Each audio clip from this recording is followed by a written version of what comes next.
Humility. The best example we have is Jesus. And the best example of Jesus we have is the worm. The Messianic song. I am a worm, I am no man. The opposite of humility is pride, self-love, putting yourself on the throne. When you step on a worm, something happens. You crush it. It bleeds. The word for worm, there's three words for worm, and they're all three used in the Messianic song. One of them is a grub that attaches itself to wood. When you pull it off, it leaves a crimson stain. Very prophetic. Jesus was on a tree, and when he pulled off, it left blood. How many of you, if you get stepped on, though, react like a snake? Just something to think about. You have the humility of Christ. How low can you go? Can you sit in the slot in high temperature situations?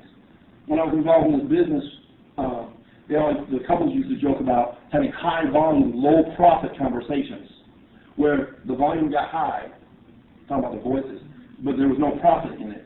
How many of you have that with your wife? How many say, okay, baby, if you believe that strongly, we'll go with your idea? Because a lot of what we argue about is not conviction, but preference. She wants a red car, you want a blue one. Let her have the red car. It's not that big a deal. When you get before God, God's going to say, I wanted you to have that blue car. How ridiculous would that be? So, I want to encourage you, and there's a phrase I want you guys to remember. Spirit of adoption. I want you to think about that for a minute. We're called the church. The spiritual Israel is called the vine that was grafted in, the wild olive branch that was grafted in. Now, if we're the branch that was grafted in, how dare we turn our nose up at anyone? Whether they be homeless, whether they be less fortunate, uneducated. Let me tell you something. I'm an ordained minister, but I only have 1 year of college. I dropped out. People say, we should go back. I don't feel comfortable to go back. I enjoy my time with Jesus too much. I enjoy doing things to try to make an impression on the culture. And maybe at some point I'll feel released, but I don't right now. But what are you doing to impress the culture? And something's an option.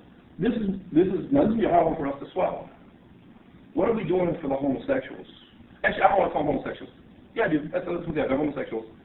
What are we doing with them? Because, see, they got it twisted, but they're not going to know what real love is until a man loves them like Christ loves them. Right. We separate too much, too often. We curse the darkness instead of bringing the light. Right. What happens when you go into a room and flick on the light? The darkness goes away. But if you don't bring the light into the room, the darkness is a presence only when there's an absence of light. Until we bring the light of Jesus Christ, there will be darkness.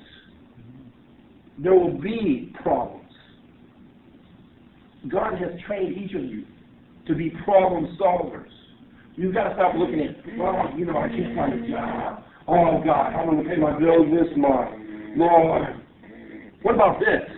What about who can I help? Who can I bless? Who can I encourage? Maybe that's your job.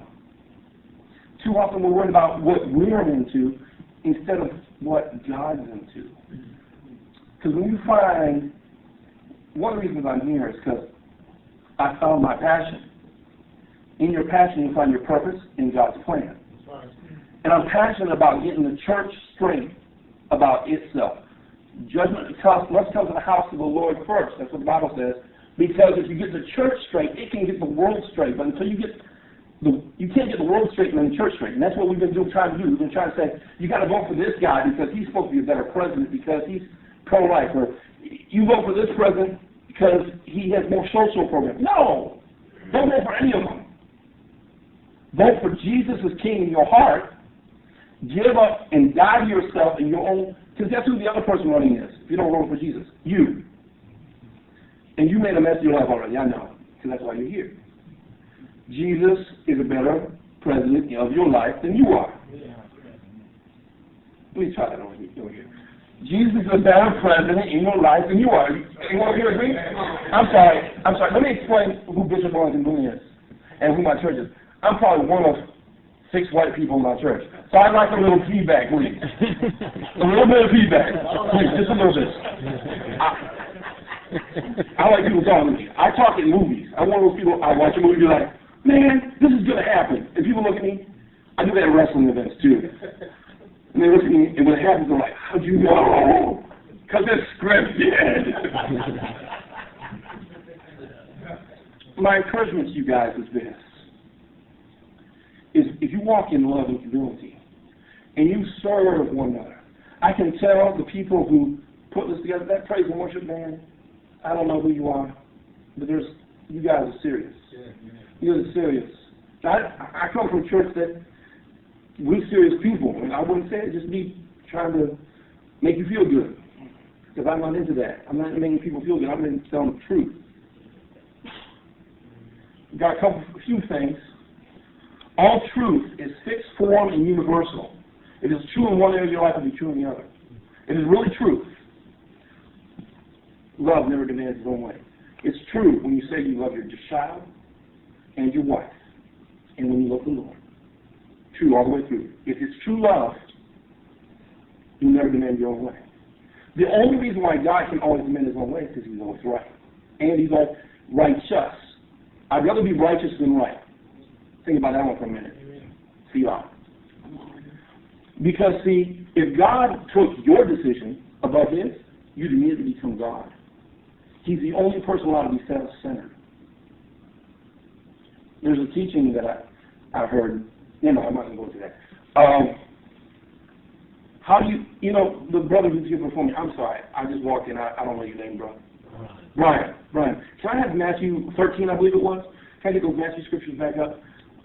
I want to go through this parable and dissect something that I just got revelation in here. I want to tell you why the word